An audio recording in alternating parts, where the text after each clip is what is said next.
जय राधा माधव, जय कुंज बिहारी, जय श्री राम।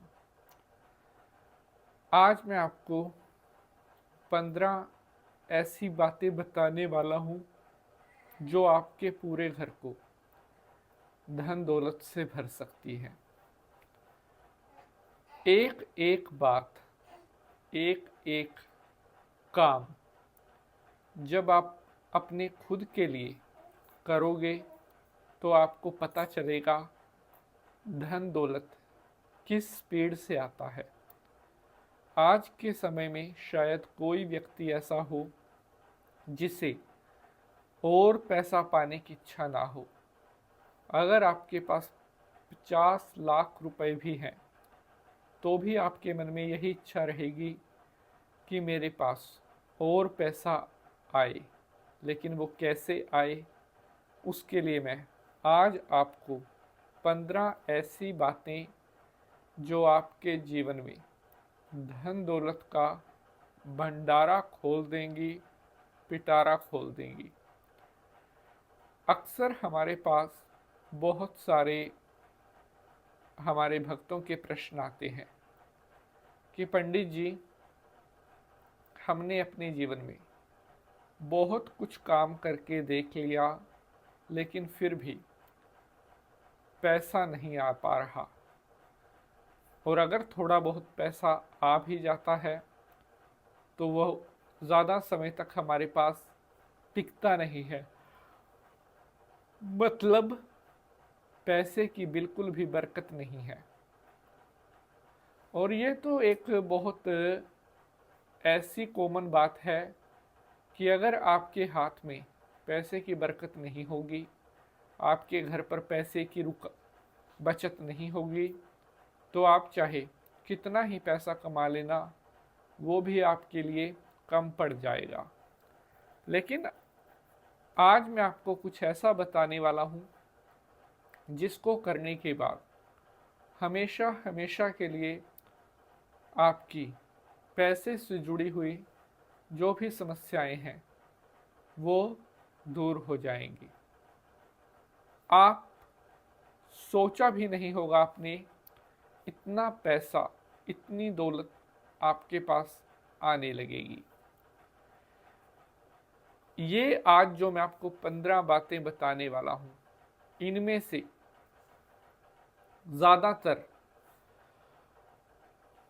मतलब 15 में से मोस्टली बातें मैंने बहुत सारे भक्तों को बताई, उनसे उनके जीवन में अप्लाई करवाई, और आप यकीन मानेंगे आज उनके पास धन दौलत की कोई भी कमी नहीं है।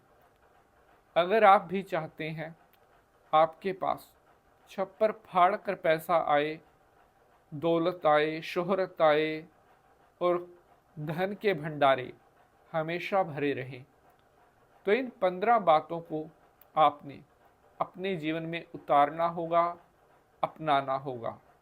और उसके बाद देखिए किस तरह से आपका पूरा जीवन बदलना स्टार्ट हो जाता है। आप ये नहीं सोचोगे कि मुझे पैसा कहाँ खर्च करना है।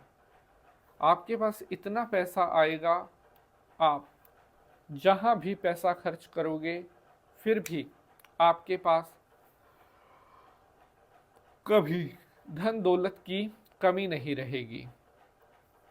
बहुत सारे भाई बहनों के प्रश्न आते हैं, कमेंट आते हैं कि पंडित जी, कुछ उपाय, कुछ टोटके हमने भी किए, कुछ दिन तो ठीक रहा, मतलब पैसा भी आया, लेकिन उसके बाद फिर से हालात पहले जैसे हो गए। लेकिन अब ऐसा नहीं होगा, ये मैं आपको विश्वास दिलाता हूं। अगर इन 15 में से जो बातें 2, 3, 4, 5 अपने जीवन में आपने उतार ली, आप अपनी लाइफ में एक राजा की तरह जियोगे, बल्कि आप अपना एक ऐसा रुतबा दुनिया में बना लोगे कि लोग देखते ही आपके नाम से जय जयकार करने लगेंगे और आपकी मान पद प्रतिष्ठा संसार में असीम रूप से बढ़ने लगेगी। एक एक बात को, एक एक पॉइंट को बहुत ध्यान मग्न होकर आपने सुनना है, क्योंकि हर रोज हर कहीं ये ज्ञान आपको नहीं मिल सकता।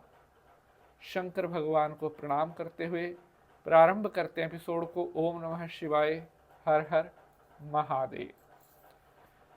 नमस्कार, मैं पंडित नितिन शास्त्री, ज्योतिष एक विज्ञान पर आप सभी का हार्दिक स्वागत करता हूं। आशा करते हैं आप सभी सुखी होंगे, स्वस्थ होंगे। भगवान भोलेनाथ की कृपा आप सभी के ऊपर बनी रहे। सबसे पहला पॉइंट,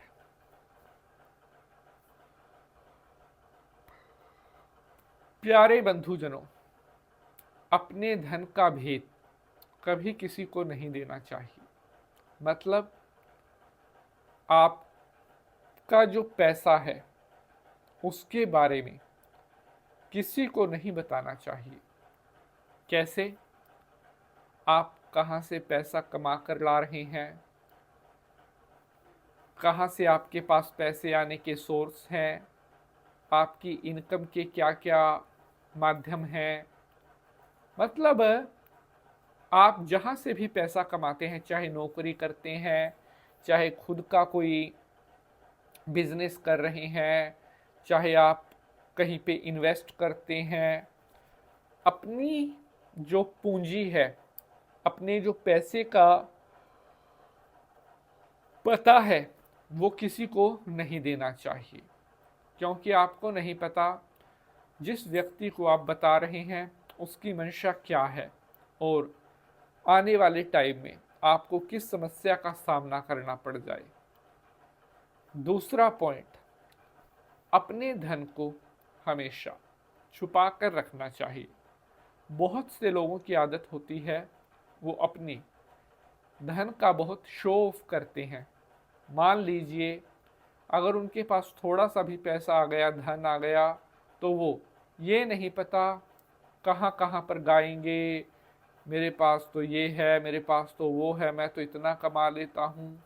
ऐसा करने से धन पर बुरी नज़र लगनी शुरू हो जाती है या धन पर टोक लगनी शुरू हो जाती है, जिसकी वजह से धीरे धीरे करके आपके पास जो पैसा आता है उन माध्यमों में कोई ना कोई रुकावट अड़चन आने लगती है और धीरे धीरे करके आपके पास पैसा आने के जो सोर्स हैं वो बंद होने लगते हैं। तीसरा पॉइंट, अपना जो धन आप कमा कर लाते हैं नौकरी से, जैसे भी आप जहां से भी पैसे कमा रहे हैं, अपनी कमाई का कुछ ना कुछ हिस्सा 10, 20, 50 रुपए, जैसा भी आपको ठीक लगे, एक महीने में एक बार अपनी कुल देवी के नाम से या अपने कुल देवता के नाम से अपनी कमाई में से कुछ ना कुछ अंश आपको जरूर निकालना चाहिए। अगर आप यह काम करते हैं तो आपकी बरकत में, आपके धन में कभी भी घाटा नहीं पड़ सकता। यह बात मैं आपको लिख कर देने के लिए तैयार हूँ। इसलिए अपनी नेक कमाई में से अपने देवी देवताओं के, अपने या गुरु के, या जिनको भी आप मानते हैं, जिनकी पूजा करते हैं, अपनी कमाई में से एक महीने में कुछ ना कुछ अंश जरूर निकालना चाहिए। अगला पॉइंट, जितना ज़्यादा आप अपने धन को गुप्त रखते हैं, जी हाँ, मनी प्रोटेक्ट इन प्राइवेसी, जितना अपने पैसे को दुनिया से छुपा कर रखोगे, जितना ज़्यादा सुरक्षित प्राइवेसी में रखोगे, क्योंकि शास्त्रों में भी कहा गया है लक्ष्मी जो है वो दिखाने का नहीं, छुपाने का स्रोत है। कहते हैं जो लक्ष्मी को छुपा कर रखते हैं उनकी लक्ष्मी दिन प्रतिदिन बढ़ती जाती है। अगर आप अपने धन को सही तरीके से पर्दे में रखते हैं तो जीवन पर्यंत कभी आपको धन दौलत की कमी नहीं हो सकती। यह मेरा आपको वचन है।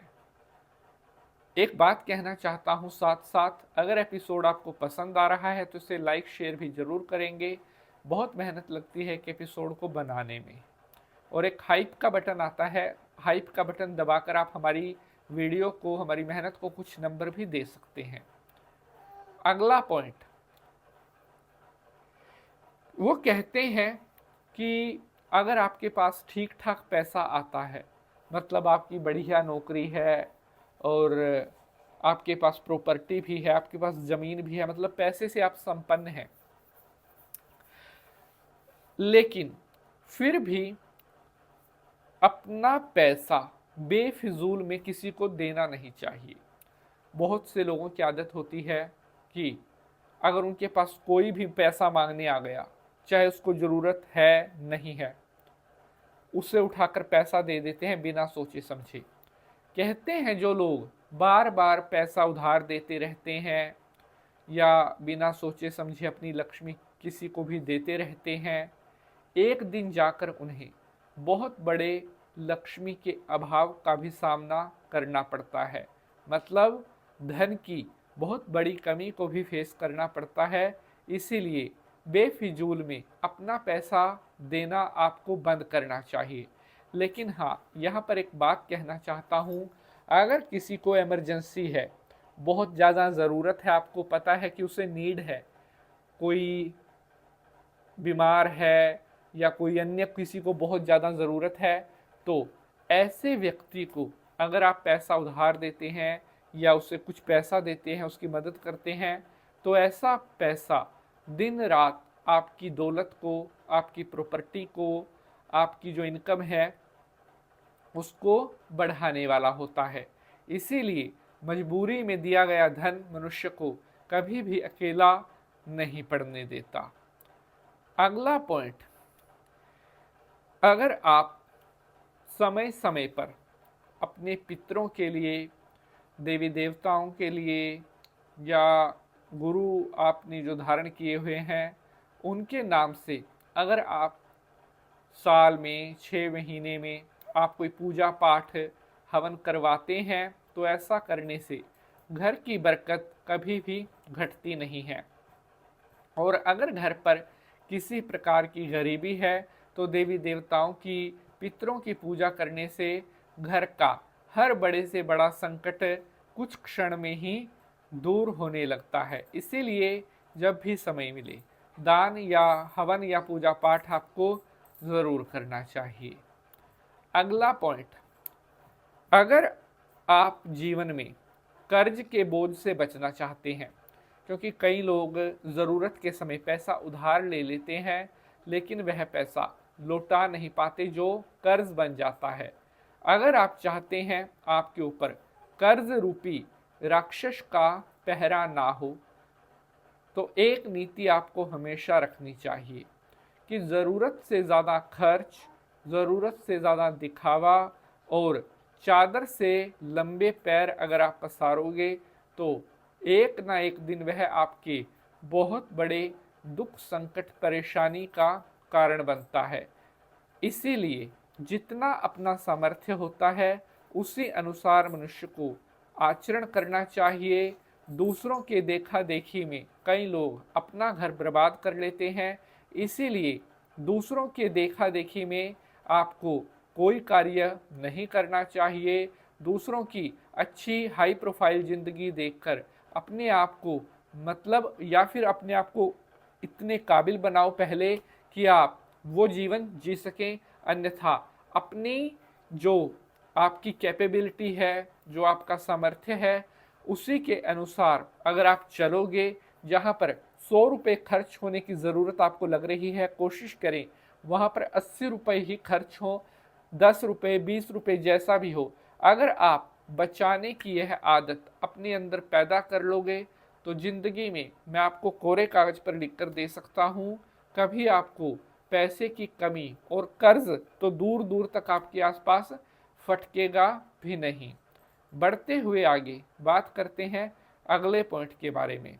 अगर आप चाहते हैं कि लक्ष्मी का आशीर्वाद हमेशा आपके ऊपर बना रहे। अगर आप चाहते हैं आपको जीवन में कभी धन दौलत की कमी ना हो, तो पीपल के पेड़ की पूजा करनी आपको स्टार्ट करनी चाहिए। कहते हैं पीपल के पेड़ को हमारे हिंदू धर्म में ब्रह्म वृक्ष कहा गया है। साक्षात ब्रह्मा विष्णु का वास, पूर्वजों का वास जो है वो पीपल के पेड़ पर कहा गया है। अगर आप अपने जीवन में असीम धन दौलत, तरक्की, मान सम्मान, खूब शोहरत पाना चाहते हैं, तो आप पीपल के पेड़ की पूजा प्रारंभ कर दीजिए। कुछ दिनों में ही आप माला माल होने शुरू हो जाओगे। तो आपको आज का एपिसोड कैसा लगा है, अपनी राय जरूर बताइएगा। अब आपसे मिलेंगे अगले एपिसोड में किसी नए विषय के साथ। हर हर महादेव।